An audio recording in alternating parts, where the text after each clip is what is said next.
Hello everyone, welcome back to our channel. I guess more or less सब इस बात से एग्री करते हैं दैट जस्ट सिर्फ ब्लैक एंड वाइट नहीं होता, बल्कि उसके पीछे कुछ ग्रे शेड्स भी होते हैं। और वो ग्रे शेड्स होते हैं जब मोरालिटी और लॉ एक दूसरे के साथ टकराता है। हम हमेशा से रिलीजन के बायसनेस की बात थ्रू आउट करते आए हैं। हम आर्टिकल 15 का रेफरेंस देते हैं ये बोल करके कि कहता है कि race, caste, colour, sex, place of birth के बेसिस पे ना स्टेट को ये अधिकार है कि वो डिस्क्रिमिनेट करे, ना सिटीजन्स को ये अधिकार है कि वो डिस्क्रिमिनेट करे। उसके बाद भी फिर डिस्क्रिमिनेशन जस्टिस सिस्टम में कैसे आ सकता है, यही जो है वो आज के इस पूरे वीडियो का मेन पर्पज़ है। बेसिकली एक केस आया है, केस है आपका अकोला महाराष्ट्र से। और ये केस में 2023 में कम्युनल वायलेंस हुआ था, जो वायलेंस प्रॉफिट मोहम्मद के बारे में एक स्टेटमेंट दे करके हुआ था, एक पोस्ट दे करके हुआ था। वो वायलेंस इतना भड़क गया, इतना दंगा बढ़ गया कि एक मुस्लिम लड़के पे असॉल्ट जो है वो कमिट किया गया। और वो असॉल्ट जो कमिट किया वो 4 हिंदू बॉयज़ ने किया, basically a group of Hindu people ने बेसिकली किया। और सबसे बड़ा जो है वो बात यही पे दिक्कत है कि see how I am narrating the story why saying कि हिंदू ने ये किया एंड मुस्लिम ने ये किया। I don't know why people don't understand this particular fact कि जो क्राइम होता है, क्रिमिनल होता है, जो अक्यूज होता है, वो हिंदू, मुस्लिम और ये सब कुछ देख के नहीं होता है। At the end everyone is human and if a crime is committed by either way by anyone, the person will get punished under the law. लेकिन क्योंकि हमारा सिस्टम कभी वैसे चला नहीं और हमेशा से दिक्कतें आई हैं उसी चीज़ को। अच्छा, इनिशियली तो ये जो पर्सन थे, जो मुस्लिम बॉय था, उसने और एक आदमी को मुस्लिम समझ करके उसको मार भी दिया, तो उसकी डेथ भी हो गई, एक कैब ड्राइवर की बेसिकली। बाद में ये केस गया तो मुंबई हाई कोर्ट ने तो इस पर अपना क्लियर कट वर्डिक्ट नहीं दिया, सुप्रीम कोर्ट के पास गया। सुप्रीम कोर्ट में 2 जजेस की बेंच पे क्लैश आया, जजेस थे संजय कुमार और सतीश चंद्रा, क्योंकि मामला बहुत ज़्यादा बढ़ गया था और क्लैरिटी नहीं मिल पा रही थी। क्योंकि ये भी कहा जा रहा था कि एफआईआर नहीं लिखी गई है।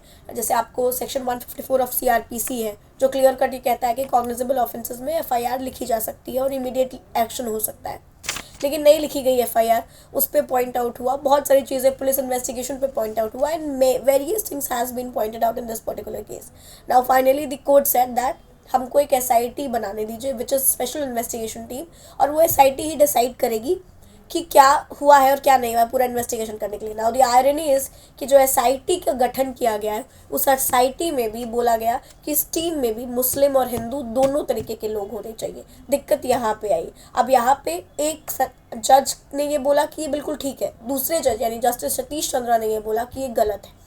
आप इन्वेस्टिगेशन टीम में भी, अगर हम अपने आप को धर्मनिरपेक्ष कहते हैं, धर्मनिरपेक्ष होने के 2 मतलब हैं। एक तो ये कि हम किसी एक धर्म का साथ नहीं देते, और दूसरा ये कि हम सब धर्मों को मानते हैं। आप अंडरस्टैंडिंग और इंटरप्रिटेशन को अपने हिसाब से समझ सकते हैं।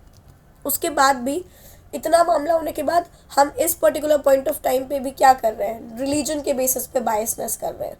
और वही बायसनेस को हम आगे क्या कर रहे हैं, सपोर्ट कर रहे हैं या प्रमोट कर रहे हैं। इसी चीज़ को इंश्योर करते हुए या इसी चीज़ को ध्यान में रखते हुए ये मामला जो है वो तूल पकड़ लिया है। फाइनली एक हियरिंग पे आई है, अगले मंथ की डेट पे आया हुआ है हियरिंग। लेकिन अब पॉइंट यही है कि क्या मुद्दा या सिर्फ हिंदू, मुस्लिम और रिलीजन बेस्ड ही होकर के रह जाएगा, या क्लैरिटी मिलेगी, या इस इंसान को, इस मुस्लिम लड़के को कोई इंसाफ मिलेगा। जस्टिस, जैसे मैंने शुरू में एक लाइन बोली थी कि जब आप केसेस पढ़ते हैं तो आपको समझ में आता है कि जस्टिस जो है वो सिर्फ ब्लैक एंड वाइट नहीं होता है, बल्कि उसमें ग्रे शेड्स भी होते हैं। ये ग्रे शेड्स ना रहे, इसका जिम्मेदारी किसके ऊपर है, हमारे जजेस के ऊपर, हमारे जस्टिस सिस्टम के ऊपर। लेकिन आप क्या सोचते हैं इसको लेकर के कि ये जो एसआईटी का गठन हो रहा है, या जो पूरा नरेशन है इस पूरी स्टोरी का, इस पूरे केस का, क्या ये नरेशन ये कहकर करना ठीक होगा कि हिंदू के साथ ऐसा हुआ और मुस्लिम के साथ ऐसा हुआ? क्या ये सफिशिएंट नहीं है जानना कि एक पर्सन के साथ गलत हुआ है और उस गलत की कार्यवाही होनी चाहिए, जो भी due process of law follow की जानी चाहिए, जो दी गई है अपने कॉन्स्टिट्यूशन में, वही ड्यू प्रोसेस ऑफ लॉ को फॉलो करना चाहिए। Now what you guys think about this particular case? क्या आपके हिसाब से जो बाइफर्केशन हो रहा है यहाँ पे रिलीजन के बेसिस पे, वो ठीक है, या कि भारत में जो हो रहा है वो ठीक है कि नहीं? Do let us know in the comment section. Thank you for watching, stay continue.